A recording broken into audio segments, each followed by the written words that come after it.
All right, Shalom. I want to start off by giving all praise, honor, and glory to Yahweh, Bahashem Yahweh Shai, Bahashem Rachak Wadash. Double honors to the apostles and elders at Great Millstone for teaching me this truth. It's your brother Rabbi Knapp coming out with a lesson, Lord's will, satisfying to the Lord's elect.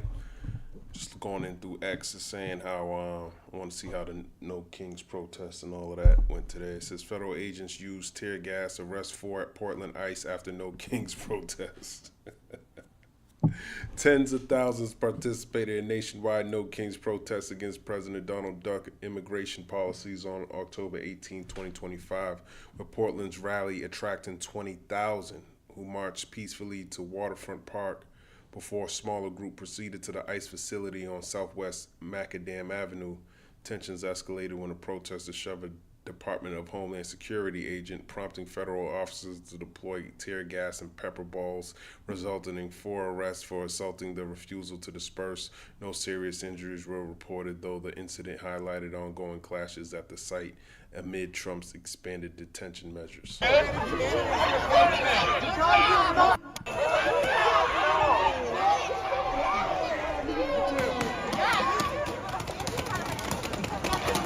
my God.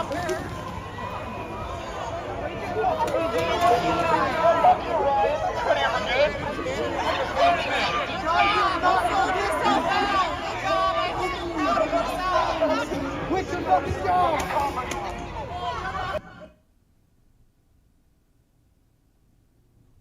the hell are they shooting them with? Paintballs?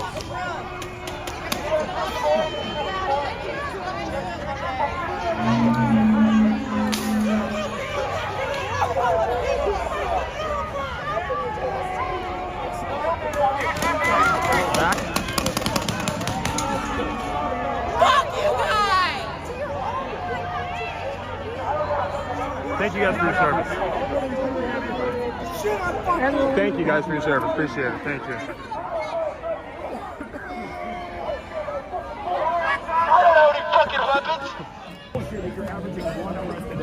What a giant waste of. What are you doing? What the fuck? What'd they do?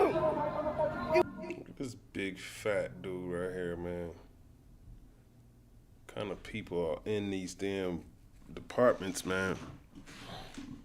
And it's not to talk shit, but it's like there's no standard. It's anyone that wants to be a cop, hey, come join. He don't give a fuck, man.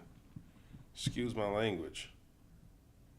You guys are such insecure twits. What the fuck did the person holding the sign do?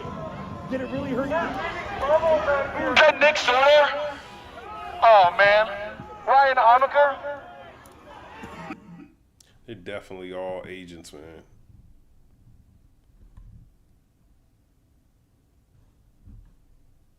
What a waste! Why is it okay to talk business? It's the good keeper, everyone. I really like how you The good keeper is the one. Excuse me, everyone Everyone knows the whole entitled doctrine. Don't cry tonight. Yes, sir. A bunch of furries and like it's crazy over there, man. Insane.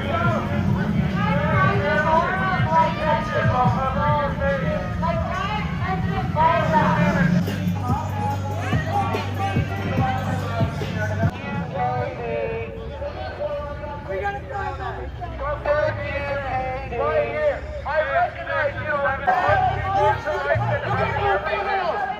You're bitch!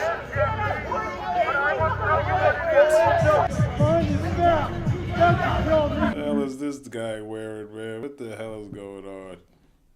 No Kings protest. That's what you wear to a No Kings protest? Bugged out.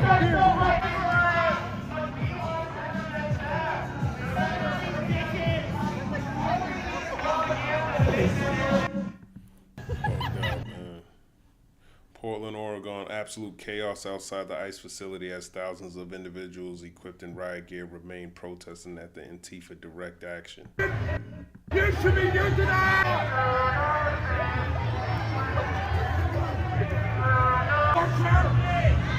I just want to see you. You all know it's all being done.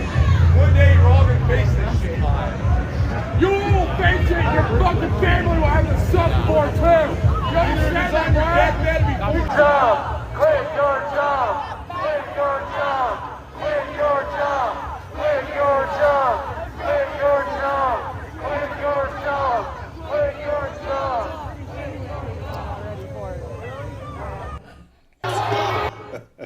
Jake's in the back dancing like it's a damn party. Look at this dude.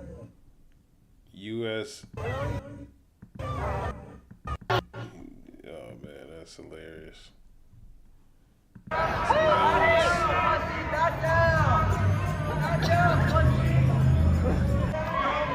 Imagine when he makes them your police officers, when they take the role of a police officer. They already shooting at you. Look at this dude here, man.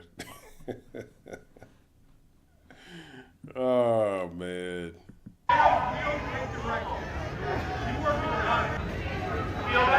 Oh shit, he had the red glasses on like the dude from Civil War.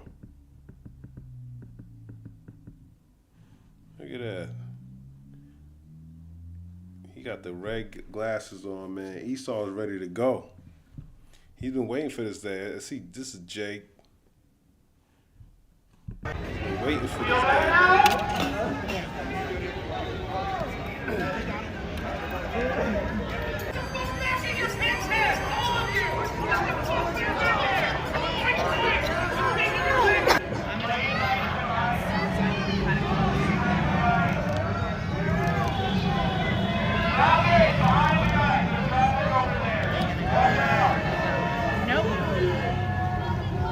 What the hell has he got on his face, man?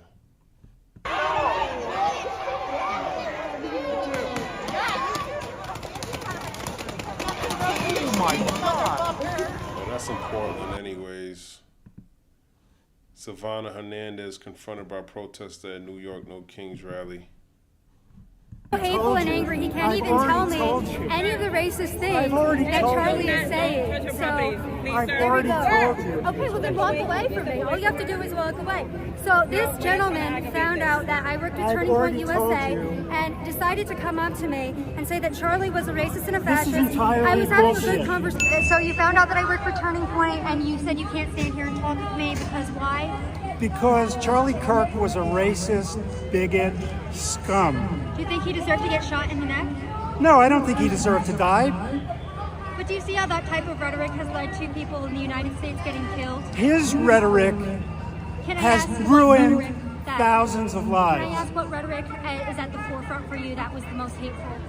I hate his racism. He was an anti-Semite. He accused Jews of funding replacement theory in America.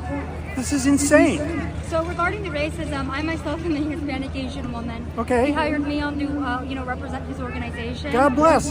Everybody He has needs a lot token. Okay, so I'm a token. Well, Charlie was just brutally murdered in front of the United States, and I think it's a big problem that we can't even have a conversation. That's irrelevant. He had Relevant that position. he was brutally murdered? He had, Yeah, it doesn't have to do with his politics. or our It discussion. had everything to do with his politics because people said that he was a fascist. Like, there's a sign behind you saying the fascist Trump regime. Who's out here calling people fascists in the street? Is it the right wing? Or is it the left wing that's out here labeling everybody that Who's acting like a fascist? The left wing, quite frankly. Oh, okay. All right. I don't think we have anything more to discuss. Okay, well... I can't convince you. You're not going to convince me. The only thing else I have to Why can't we say... have a conversation? I was having a great Because conversation it's- with him, and then you decided that Charlie was a racist, and you wanted to... He's a racist by his own words. His own What is words. the most His racist own thing that words he were... said? What is the most racist thing that he said? Please give me the quote. If you were this angry, you should be able to give me the quote. Because I can give you 10 quotes right now from left-wingers who stated that right-wingers deserve to die and we should fear getting shot every single time we go out after Charlie was I'm not killed. responsible for every Okay, well, for person you out there, but personally, you are a what did member. Charlie You say? are a member. What did Charlie say that was so racist that made you this upset? Please tell me, because you're out here telling people that he's a problem. Not you, him. He doesn't even know, and this is the exact problem. You were so hateful. If you would and be angry. quiet for... Regarding you specifically, you are now coming up to me. You've been extremely aggressive. And like I said, I'm standing here and I was having a Listen. conversation with this gentleman Go right ahead. here, Go ahead. and now Post you're this. getting so angry. Okay, so y'all, I'm at the No Kings protest here, and I was standing here. I'm wearing my press badge, and these older gentlemen came up to me and stated, what's Turning Point USA? Basically asking me about Charlie. This guy right here ends up going, I can't speak to you because Charlie was a racist and a fascist. I then immediately start asking him, like, hey, do you think that means he deserved to be shot? And what exactly did he say that was so racist that made you this angry. He then went on to say that Charlie is an anti-Semite, and now I had a bunch of older people surrounding me and stating that, yeah, I'm a liar now.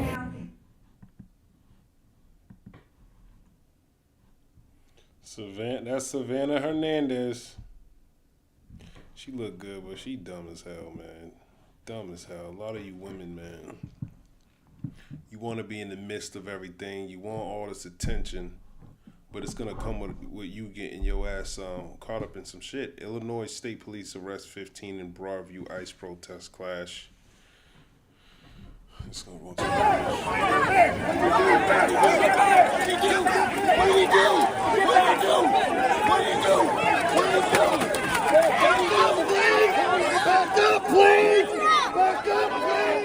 Back up, please! If you touch me, you will go to jail! Back up, please!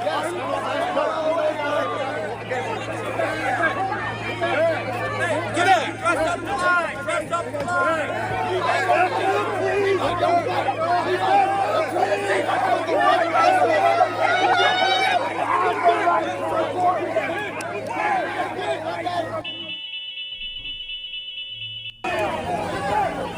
Yeah, so what's to say? Breaking leftist rioters are getting pummeled and arrested at ICE Broadview by Illinois police. They're crying, "What did he do? What did he do?" as one of them eats the pavement. Major FAFO tonight, which is fuck around and find out. Gov Pritzker again shows he is caving to President Duck as these Illinois police, not federal agents, taking care of rioters. They didn't want more National Guard. That's a good point, man. That's federal police. No, that's regular police. That's Illinois police doing the work. Well, that's kind of how it should be. You really don't need a National Guard. That's just Duck trying to overstep his authority.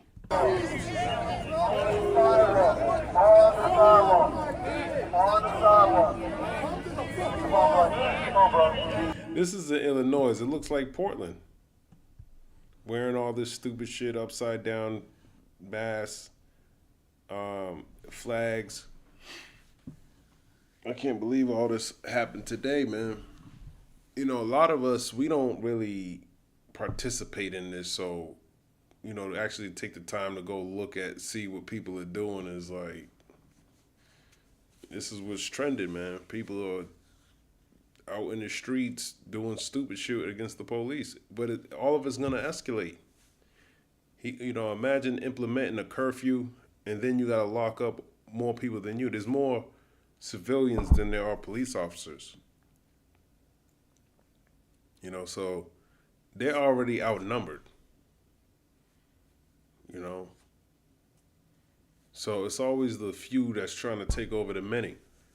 It's actually these people that are actually the left side that's like, they got more power than the right.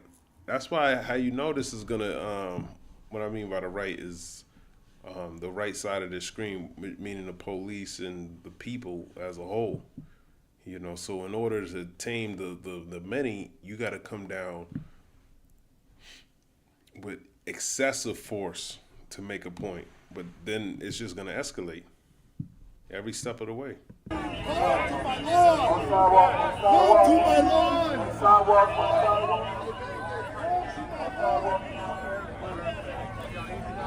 lawn! They're setting up barricades against... This looks like they set up this barricade, not the police. Why do you want to hurt me? Crazy what the hell's going on in this country. It's falling apart. It's falling apart, man. Mayhem and ICE Broadview. Love to see what Duck is saying on social media.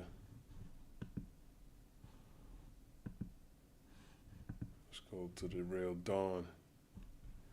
The real dawn. This would be the longest government shutdown ever, Senator Kennedy. Just on the shutdown, do you think that Trump should get directly involved here, get the leaders in the room?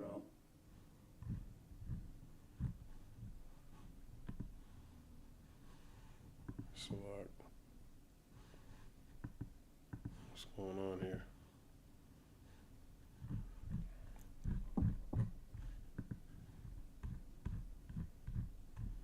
Just on the shutdown, do you think that Trump should get directly involved here, get the leaders in the room, try to figure out a way out of this? Well, I've got mixed feelings about it. Ultimately, before we can reach an agreement, the president will have to be involved. But I don't know what the president would have to trade today. I don't know what we have to trade today. My Democratic friends keep saying, well, we want you to automatically renew, apparently forever, subsidies. Why can't I expand this? I don't know what's going on there.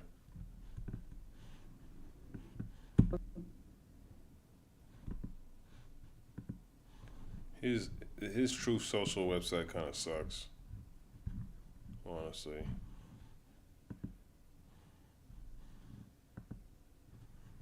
It was Carolyn Levitt. Stunning new poll crowns him the man who did what Obama and Biden never could in the Middle East. Damn, can he actually do it without? There ain't no peace over there yet, so why is he saying there's peace over there if they still killing each other?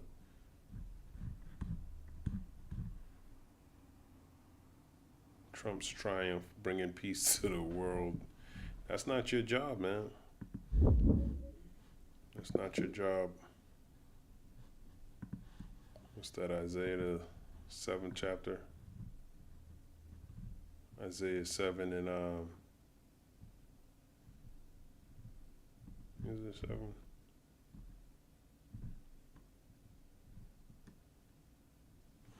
Let me see. Prince of Peace. Isaiah 9, for unto us a child is born.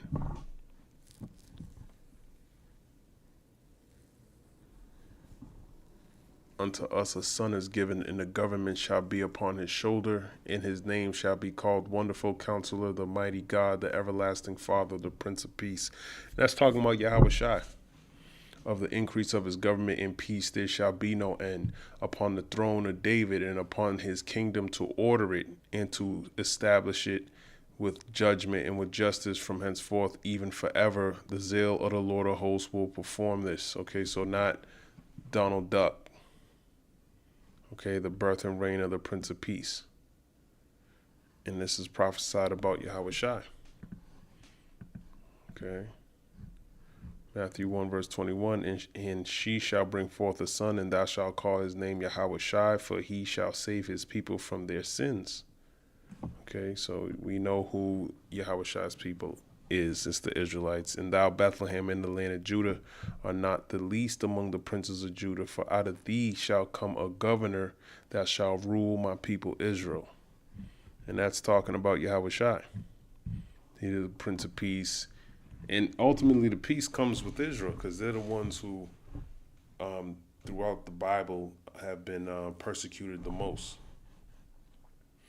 Okay, and when he was here, as King Solomon, he had 40 years of peace.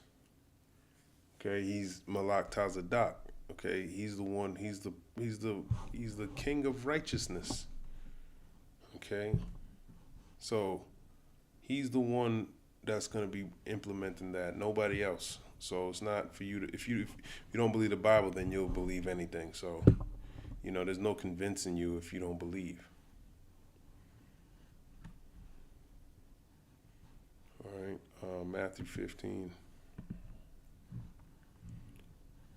verse 24, but he answered and said, I am not sent but unto the lost sheep of the house of Israel.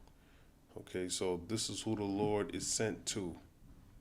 Okay, he's not sent for everybody, even though once he establishes peace, the heathen, that benefits you too.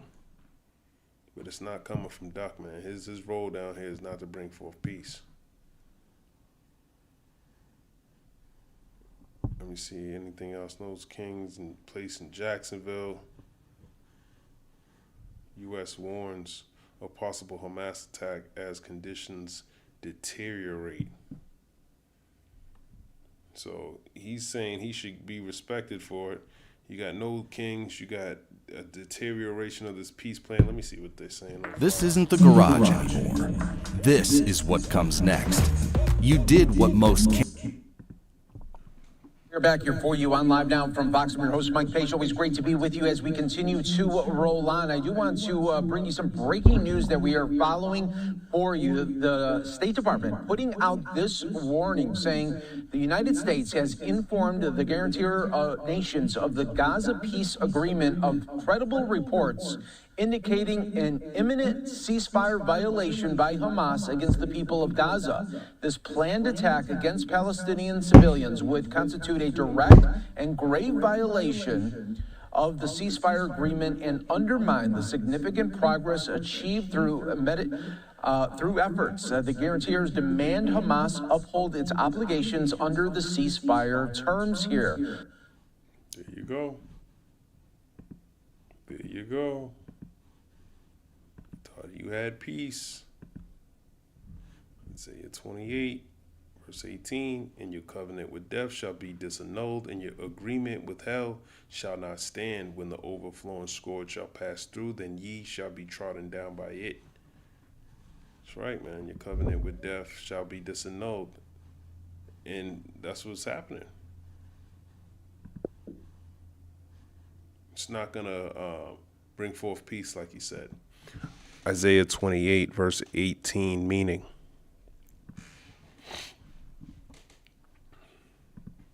And this is talking about Esau according to Habakkuk, the 2nd chapter. He is as hell and he is as death. The verse is a prophecy of judgment against the rebellious leaders of Israel, particularly Ephraim and Judah. They had made what they thought was a covenant with death, a symbolic way of saying they believed they were safe from destruction through alliances, false prophets, or lies. And that's what y'all are doing, okay? Making a covenant with Esau, which is lies, false alliances. You know, in the book of First Maccabees, where it says, let us make a covenant with the heathen. First Maccabees 1:11. It says, in those days went there out of Israel wicked men who persuaded many, saying, let us go and make a covenant with the heathen that are round about us. For since we departed from them, we have had much sorrow. Okay, so this is talking about the Maccabean period with the Greeks. Okay, and they're saying since we were fighting them and trying to keep our customs and stuff, we just been sorrowful. Jake wanted to be comfortable, man. This ain't the time to be comfortable anymore. First Maccabees 1:11 describes a group of Jews who abandoned their ancestral laws to appease the surrounding Gentiles, which are those wicked Israelites, believing that their separation from them was the cause of their troubles. In all actuality, it's because of your disobedience to the Lord was the cause of your troubles. These renegade or wicked Jews advocated for making a covenant with the other nations, and that's what most of you Christians do. Y'all are saying that, you so-called Negroes, Latinos, and Native Americans, that's what y'all are doing when you preach in these churches. You're pretty much saying, let's make a covenant with the heathen. Let's all just be one and be at peace and all that. That doesn't work. That doesn't work. We've witnessed that through all this time that we've been here. It's not going to work, man. If it was the case, we'd be at peace today. But that's not the case, man. Esau got, who is he coming to get right now? He's coming to get y'all. And if y'all in that same that mindset, man, you just going to be destroyed without knowledge. And their proposal was the beginning of the Hellenization that would lead to the persecution of those who remained faithful to the Jewish law. Yeah, the beginning of the Hellenization. This is important to know. First Maccabees. Explain this. The Hellenization of Judaism was the process of Greek culture and ideas influencing Judaism, beginning with Alexander the Great's conquest and continuing through the 1st century CE. This resulted in the adoption of Greek language, personal names, and philosophical concepts, the development of Hellenistic Jewish literature, and the translation of Jewish scriptures into Greek, the Septuagint. While many Jews adapted to this new environment, some resisted, leading to conflict and division within the Jewish community, which is Israelite. There's no such thing as Jewish. Okay, Israelite community. Okay, so that's just like what you are today. You you've been Hellenized. That's what they did to you in this time, and you want to remain Hellenized. And some of us are resisting, through the truth. The truth will make you want to accept the truth, but you want us to go back to sleep. Okay. A symbolic. They had made what they thought was a covenant with death, a symbolic way of saying they believed they were safe from destruction through alliances, false prophets, or lies. But the Most High declares that their agreement with hell, meaning Sheol, the grave, would not protect them. When his judgment, called the overflowing scourge, comes, it will sweep them away. Okay, so your covenant with death, any alliances that you may have, or false beliefs that you trust in, that's going to be swept away. Okay, any lie, if you're not standing on Yahweh Shai, you're going to be swept away. So the verse means the people's false security, political alliances, or deceitful covenants will fail. Okay, just like it says in the book of Isaiah 36:6, where it says, don't trust in Egypt, which is America. Isaiah 36:6, lo means look, thou trustest in the staff of this broken reed. A staff is for stability. On Egypt is America. Not in this context. This is actually talking about in modern context when the Assyrians came to take down Judah. Okay, and the leader was telling them, you think you can fight up against us, that you're going to trust in Egypt, whereon if a man lean, it will go into his hand and pierce it. Even he was somewhat prophesying, because we know if you trust in Esau Edom, you're going to take his MOTB. So is Pharaoh, king of Egypt, to all that trust in him. Okay, so you trusting in Esau, which is the modern day Pharaoh, according to Romans, the 9th chapter. Let me grab it. You trusting in the modern day Pharaoh, the so-called white man Esau Edom. Romans 9 in verse where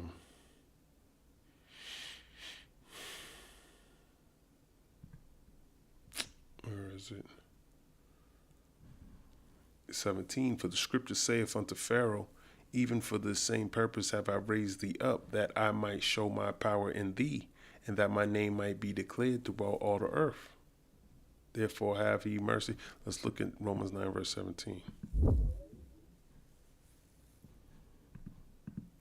Romans 9 verse 17 means that God intentionally raised up the Pharaoh of Egypt as a powerful ruler to demonstrate his own superior power and to make his name famous throughout the earth by defeating the Pharaoh. By using the Pharaoh's already rebellious nature, God was able to showcase his might in a way that would not have been possible otherwise, thus highlighting God's sovereign choice in who he shows mercy and who he hardens. And he hardened Pharaoh's heart, just like he's hardening Esau's heart to come against you in these last days. But to show, therefore have he mercy on whom he will have mercy, and whom he hardeneth. So he's going to show you through the wrath who he's going to have mercy on, and he's going to harden Esau to do it, but then he's going to destroy him, just like he did with ancient Pharaoh. The coming judgment through invading nations like the Assyria or Babylon will overwhelm them. And just like the coming judgment from Esau Edom is going to overwhelm you, because he has control over your food. And that's what these heathen nations did to us when they went to war with us. They would besiege Jerusalem. Okay, they would set up. A besiegement is when you stop allowing resources to come into a particular area, and that will make your enemy weak. And that's what he's doing against the nation of Israel. He's going to make it harder and harder for you to eat. And the only option he's going to leave you with is taking his MOTB, but that we know is going to destroy you, according to Revelation 16 and verse, I'll start at the top. And I heard a great voice out of the temple saying to the 7 angels, go your ways and pour out the vials of the wrath of God upon the earth. And the vials represent different judgments upon the earth. And the first went and poured out his vial upon the earth, and there fell a noisome and grievous sore upon the men that had the mark of the beast, and upon them that worshipped his image.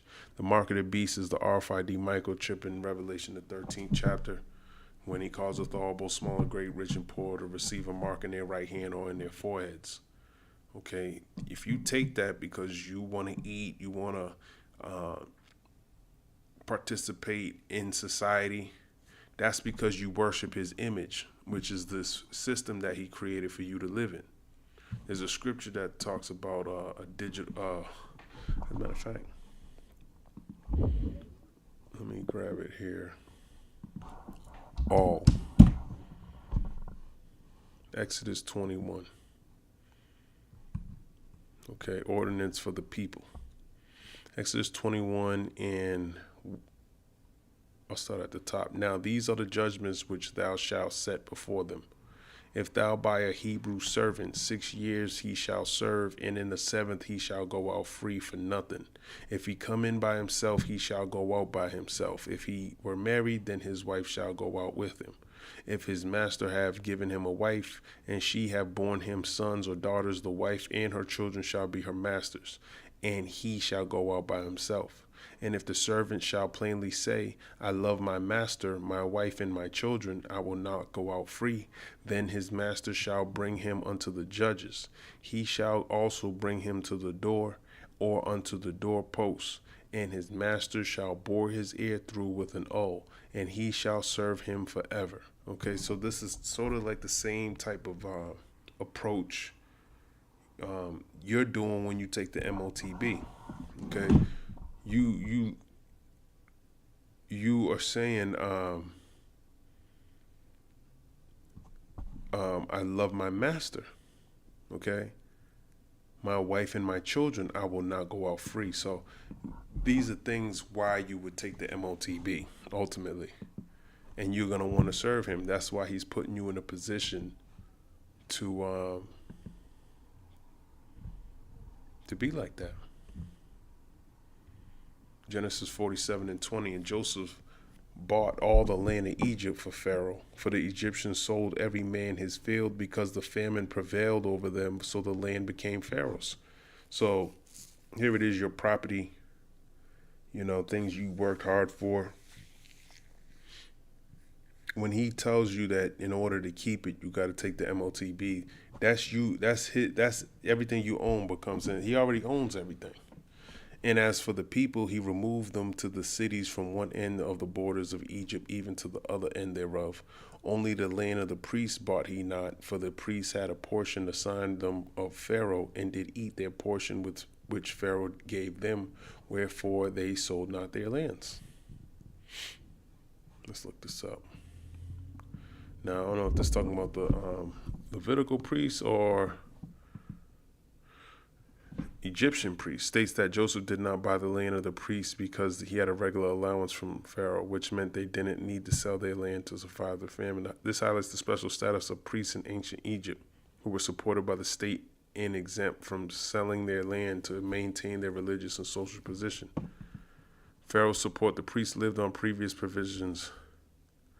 What priest?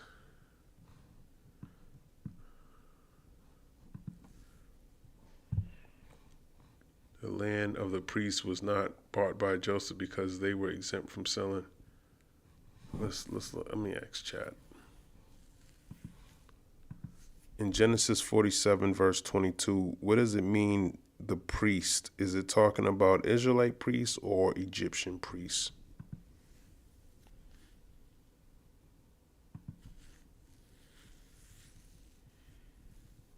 This verse comes from the account of Joseph managing the great famine in Egypt. During the 7 years of famine, the Egyptians sold their money, cattle, and even their land to Pharaoh in exchange for food. But verse 22 gives an exception. The land of the priests was not sold. Who are the priests here? These are Egyptian priests, not Israelite priests. Okay, that's all I wanted to hear. Israel was not yet a priestly nation. That's true. The Levitical priesthood did not exist yet. Khan. Levi, the ancestor of the priestly tribe, was still alive and part of Jacob's family dwelling in Goshen. The Mosaic law that established Israelite priests, Exodus 28, verse 29, Leviticus 18 through 9, would not come for centuries. The priests mentioned here served Pharaoh's Egyptian religion. In ancient Egypt, priests were part of the royal system and received rations, grain, food, and land directly from Pharaoh. Pharaoh exempted them from selling their land during the famine because they were sustained by royal provisions. And that's highly spiritual, because he said, my servant shall eat, but ye shall be hungry. So the Lord's gonna provide for his priest, man. 100%. I mean, I have no doubt in that. Genesis 47:23. Then Joseph said unto the people, behold, I have bought you this day and your land for Pharaoh. Lo, here is seed for you, and ye shall sow the land. And it shall come to pass in the increase that ye shall give the fifth part unto Pharaoh. A fifth is 20%. And 4 parts shall be your own, which is 80%, for seed of the field, and for your food, and for them of your households, and for food for your little ones. So he sold everything to Pharaoh, but he gave the people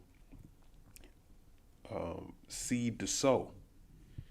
And they said, thou hast saved our lives. Let us find grace in the sight of my Lord, and we will be Pharaoh's servants. And that's what you're going to do for food. Become a servant of Esau. And Joseph made it a law over the land of Egypt unto this day, that Pharaoh should have the fifth part, except the land of the priests only, which became now Pharaoh's. And Israel dwelt in the land of Egypt, in the country of Goshen, and they had possessions therein, and grew and multiplied exceedingly. So this is during the famine. And Jacob lived in the land of Egypt 17 years, so the whole age of Jacob was 147 years. Okay, so that's pretty much it. But the point of the matter is, they sold themselves to become servants in order for food. And that's the same thing that's going to happen in these last days when you take the MOTB. But when you read Revelation 16:2, a noisome grievous sore upon them that which had the mark of the beast, and upon them which worship the image. So you're going to have a noisome grievous sore. Let me look at this word, noisome.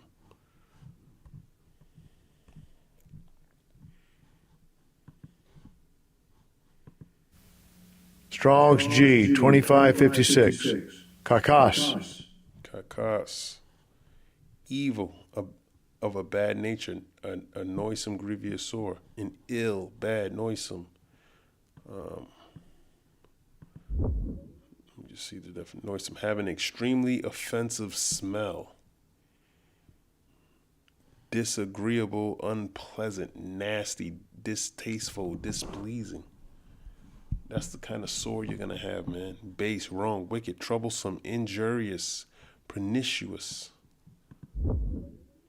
Pernicious, having a harmful effect, especially in a gradual or subtle way. Hurtful, detrimental, destructive, baneful, harmful or destructive.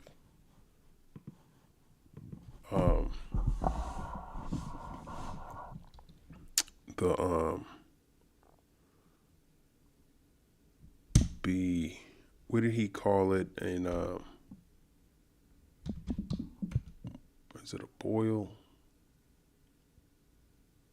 Blains, Exodus 9 verse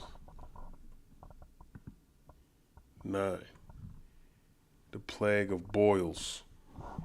Exodus 9:8. And the Lord said unto Moses and unto Aaron, take to you handfuls of ashes of the furnace, and let Moses sprinkle it toward the heaven in the sight of Pharaoh.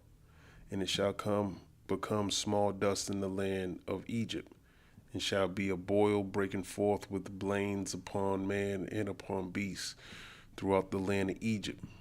Okay, Exodus 9:9. Look at this word, blains. Strong's H76. Avabuoth. Blisters, boils, an inflammatory pustule. Pustule is a small raised bump on the skin that contains pus. That's what you're going to have, man. That's the grievous sword of an ancient plague. Kind of remind me of that movie, The Mummy. They were getting old plagues and curses on them. And that's what you're going to have. And the second angel poured out his vial upon the sea, and it became as the blood of a dead man, and every living soul died in the sea. Okay, so everything that your water's going to get contaminated. Okay. And the third angel poured out his vial upon the rivers and fountains of water, and they became blood. So, this is like, yeah, that makes your water contaminated, but everything that dies in the sea, okay, poured his vial upon the sea, and it became as the blood of a dead man, and every living soul died in the sea. So, your water being contaminated, nothing to eat. You know, you can't fish for nothing. And I heard the angel of the water say, Thou art righteous, O Lord, which art and was and shall be, because thou hast judged thus. And so this is a righteous thing that he's doing. Okay? So to be aligned with that is to want your water to be polluted, because the Lord's going to sustain you if you had an understanding. For they have shed the blood of the saints and prophets, and thou hast given them blood to drink, for they are worthy. So they slain his prophets. So he's giving you blood to drink. Revelation 16:7, and I heard another out of the altar say, Even so, Lord God Almighty, true and righteous are thy judgments. So we're going to have the understanding that these judgments are righteous because they deserve it. And the fourth angel poured out his vial upon the sun, and power was given unto him to scorch men with fire. Okay, and men were scorched with great heat and blasphemed the name of God, which had power over these plagues, and they repented not to give him glory.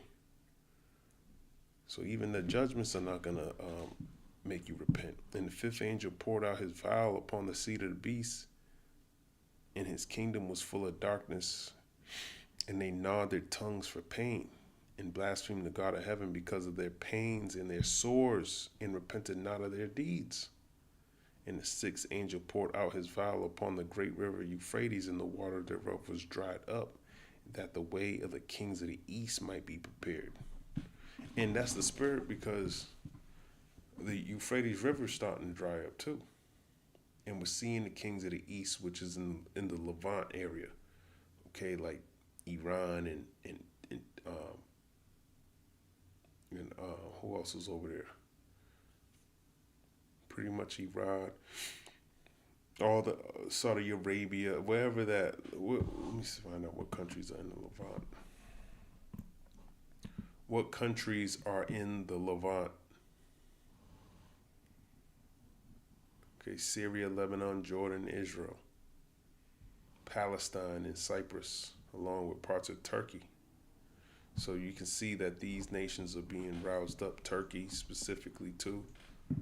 You know, Syria is a major component right now. If that gets destabilized, Turkey has to get inside that. Israel's causing the disruption in Syria, you know, with the Palestinians, wanting to push them wherever they were trying to push them. And sometimes Egypt, Sinai Peninsula. In Egypt too. Egypt, he was trying to push them down into Egypt. Now, is Iran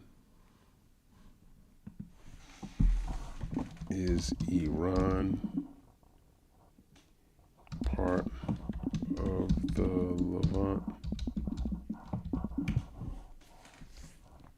The Levant includes countries. Iran is not part of the Levant. It is located east of the Levant and is not considered to be a Levantine country.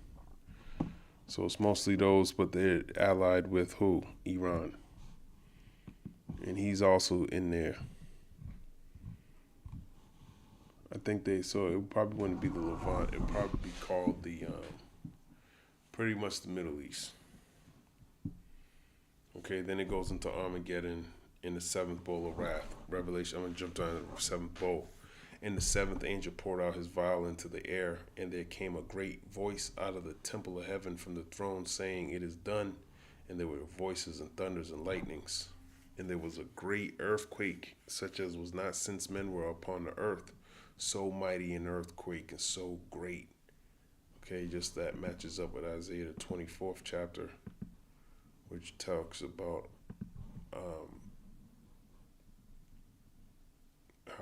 earth's gonna rail to and fro like a drunkard.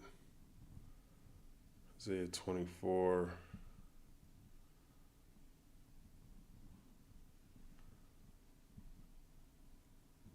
And 20, the earth shall rail to and fro like a drunkard, and shall be removed like a cottage, and the transgression thereof shall be heavy upon it, and it shall fall and not rise again. And that's talking about Esau's kingdom. But what does it mean by, what is a cottage? Let me look this up. Isaiah 24 verse 20, what does it mean to be removed like a cottage?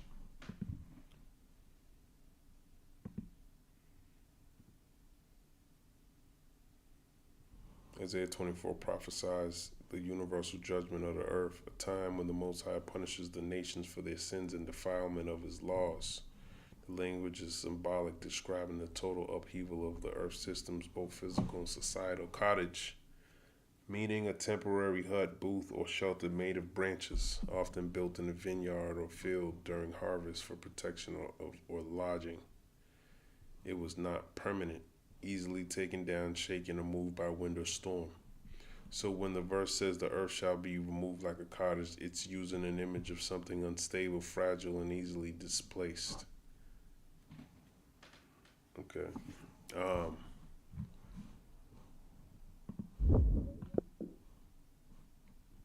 Images of a cottage.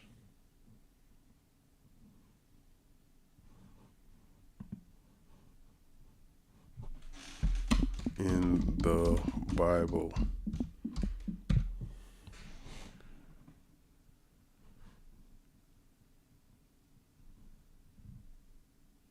There are no direct images of cottages.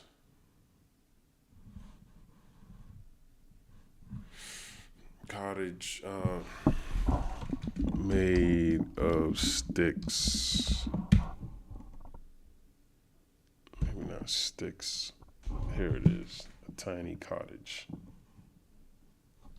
So that can get knocked down. Even though it's temporarily built well, it's going to be removed when the wind hits it.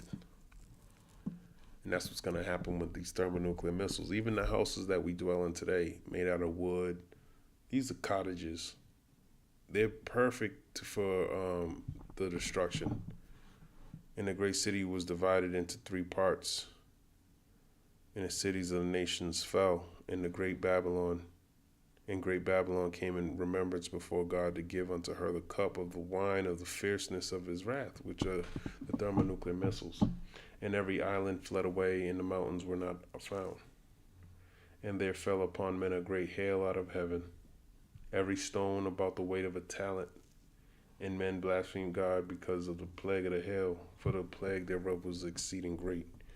And that's the end of this story right there. Okay, there's a lot of calamities leading up to the grand finale, which is the 7th bowl of wrath in Revelation 16. Okay,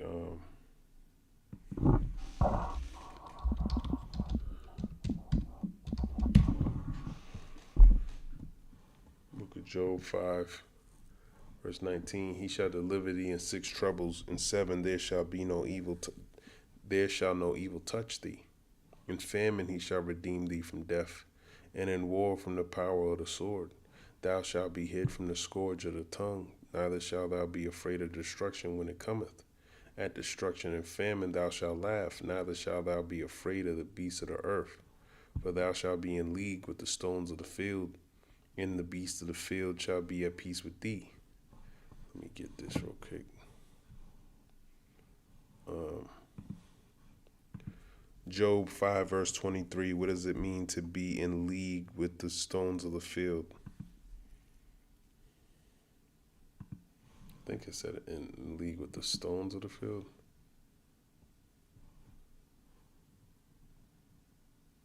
Be in league with the stones of the field. This verse comes from Eliphaz's speech to Job. Eliphaz is explaining that when a man accepts correction from the Almighty and lives righteously, God will bless and protect him in every aspect of life, from nature to family to possessions. deliverance from trouble, protection from famine and war, safety from wild animals, peace in the home, fruitful offspring, and a long life. So verse 23 fits within the theme of complete peace and harmony granted by the Most High to the righteous. Phrase in league with the stones of the field, in league Hebrew barith, literally means covenant, agreement, or peaceful relationship. Okay. The idea is not that a person literally signs a covenant with nature, but that nature itself will no longer work against them. Stones of the field, symbolic of the land or environment, the hard, rough parts of the earth that could hinder growth or cause harm. In ancient times, stones in the field made farming difficult. They had to be cleared to plant crops. Isaiah 5:2. To be in league with the stones means the land will cooperate rather than resist. The earth will be fruitful and favorable. So it's a poetic way of saying even the ground and nature will work in your favor. Nothing in creation will oppose you. The beasts of the field shall be at peace with thee. Meaning, summarized, to be in league with the stones of the field means you will live in such divine peace and blessing that even the natural world, earth and the fields and the animals will be at harmony with you. So, I mean, I guess that's exactly what it's saying. You know, when I think of that, it's like, you know, the creation will, if you in league with something, like it will hide you or something. But to bring forth food or whatever, we'll see. We'll see what that means, man.